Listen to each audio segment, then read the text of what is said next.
Cerita ini terjadi di sebuah desa yang bernama Teluk Pinang Sebatang, sekarang bernama Kota Taluk. Teluk Pinang Sebatang terletak di seberang Sintu. Sintu zaman dahulu adalah ibu kota kerajaan Kuantan. Pindahan dari ibu kota kerajaan Kandis yang berpusat di Padang Candi, dekat kota Lubuk Jambi sekarang.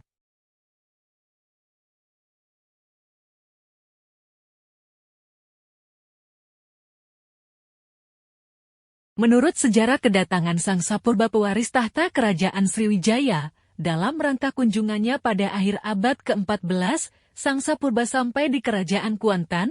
Kerajaan Kuantan pada waktu itu tidak mempunyai raja, tetapi diperintah oleh pembesar-pembesar kerajaan, yang masing-masing mempunyai daerah kekuasaan yang disebut dengan istilah luhak.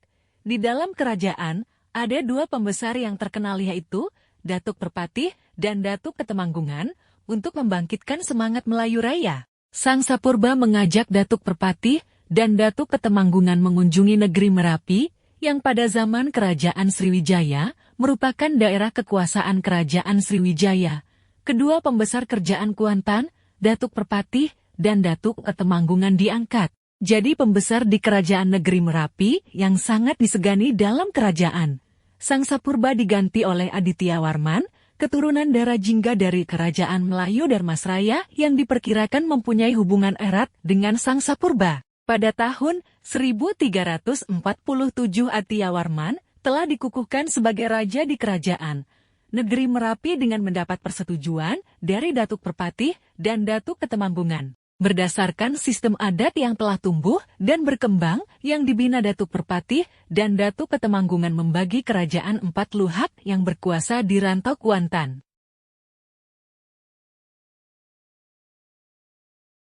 Luhak-luhak yang terkenal itu ialah 1 luhak 4 koto, di atas 2 luhak 5 koto, di tengah 3 luhak 4 koto, di hilir 4 luhak 4 koto. Di mudik ke tempat kejadian cerita ini, ialah luhak koto di tengah, yang terdiri dari 5 federasi, yaitu 1. Karib 2. Taluk Kuantan 3. Sibrakun 4. Simandolak 5. Sioboyo Koto Taluk dengan struktur pemerintah yang berdasarkan adat, yang mempunyai 4 suku. Masing-masing suku diperintah oleh seorang penghulu, penghulu dibantu oleh Monti dan Dubalang. Sumpah Serati telah banyak terlangkahi. Sumpah Serati adalah kesepakatan yang wajib dipatuhi dan ditaati, perjanjian yang telah disepakati, tidak pernah ditepati, pepatah orang Tanaku yang berbunyi, janji berdosa mungkir, titian binasa lapuk. Menurut orang Tanaku, orang yang banyak mungkir janji, berarti dia telah banyak dosa.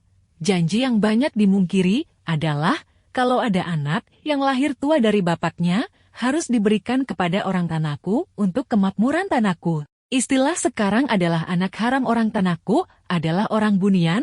Pepatah telah diubah oleh orang sekarang yang berbunyi janji biasa mungkir titian biasa lapuk. Sekarang ini, kalau diperhatikan, dia mati. Bentuk-bentuk pelanggaran janji itu masih diungkapkan oleh burung-burung seperti burung tuai berbunyi malam hari dan ayam berkokok di waktu senja, atau harimau mengganas, pertanda anak manusia atau masyarakat ada yang hamil di luar nikah atau berbuat serong.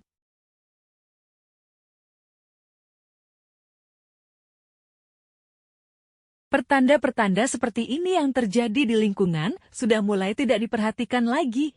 Dulu, kalau masyarakat petani turun ke sawah, mereka memperhatikan beberapa tanda-tanda seperti memutihnya bunga taborau, memerahnya bunga bacang, bertelur burung-burung templong, timbulnya bintang 3 pada bulan purnama. Kebohongan pertanda-pertanda itu disebabkan oleh manusia juga. Pada zaman dahulu, orang desa mendapat buah-buahan dari dalam hutan, sekarang orang desa membeli buah-buahan dari pasar. Kalau dahulunya orang desa sesat di hutan belantara, sekarang orang desa sesat dalam kota besar metropolitan.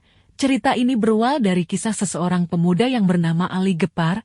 Ali Gepar berasal dari Kota Taluk Kuantan. Ia tersesat dalam hutan dan tidak tahu lagi mana arah yang akan dituju, mana jalan yang akan ditempuh, kepada siapa akan bertanya, kepada siapa akan menghimbau. Berteriak besar-besar, tidak ada yang akan menjawab. Mau tidak mau selamatkan diri dari ancaman penghuni hutan atau rimba raya. Akhirnya Ali Gepar sampai ke sebuah negeri, atau desa yang penduduknya terdiri dari orang-orang Tanaku, orang Bunian yang adat istiadat, sangat berbeda dengan orang kita. Mereka orang Bunian yang populernya disebut jin. Ali Gepar sebagai manusia normal, ia jatuh cinta kepada seorang gadis Tanaku. Rayuan anak batin Tanaku ini diterimanya dengan senang hati, yang penting baginya diri selamat di rantau orang. Pergaulan mereka akhirnya berbuah menjadi pergaulan cinta asmara. Ali Gepar menerima kehadiran cinta ini dalam hutan belantara. Tapi suatu rasa selalu mengejarnya, bahwa perkawinannya harus direstui oleh kedua orang tuanya, maka ia harus minta izin dulu kepada ayah dan ibunya di kota Taluk Kuantan. Dengan persetujuan kedua calon mertuanya, Ali Gepar diantarnya ke kota Taluk, dengan harapan perkawinan Ali Gepar dengan anaknya akan mendapat restu dari kedua orang tua Ali Gepar.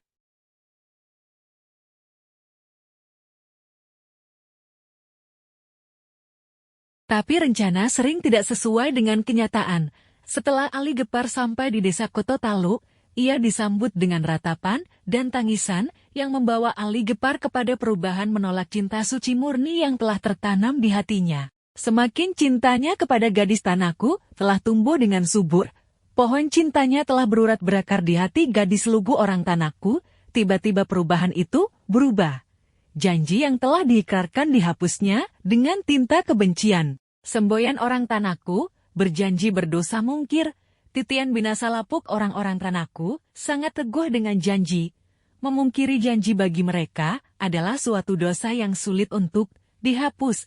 Bagi Ali Gepar, semua itu sudah menjadi angin lalu. Restu ayah dan bunda lebih berharga dari cinta. Di satu pihak teguh dengan janji, dan di pihak lain Ali Gepar taat kepada berindah ayah dan bundanya, sehingga kedua pandangan ini tidak mungkin bertemu, musyawarah tidak ada lagi diadakan. Orang Tanaku mengambil jalannya sendiri dengan cara penganiayaan terhadap orang kota Taluk, yaitu memakan ternak dengan wujud harimau, membunuh orang dan hewan-hewan peliharaan. Mengganasnya orang Tanaku, tak seorang pun mengetahui usul-usulnya. Hal ini merupakan rahasia yang terselubung, hanya dukun atau pawanlah yang mengetahuinya.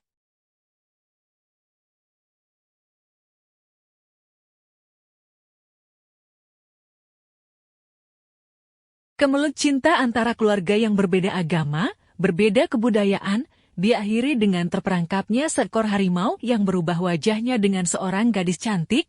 Melihat kejadian yang menakjubkan itu, seluruh yang hadir membisu 1000 bahasa, alam menjadi tenang. Para penghulu semuanya terdiam, maka salah seorang dari penghulu berkata, "Kenapa kalian semuanya bermuno saja?"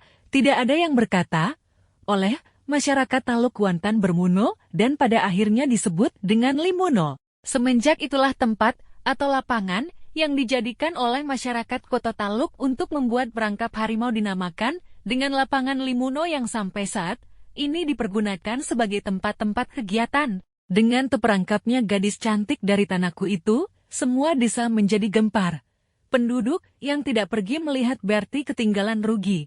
Kejadian ini meninggalkan kesan yang dalam sekaligus mengakhiri kemelut cinta antara Ali Gepar dengan gadis Tanaku, yang dapat menimbulkan perjanjian yang terkenal dengan sumpah serati antara orang Tanaku dengan orang desa Koto Taluk Kuantan.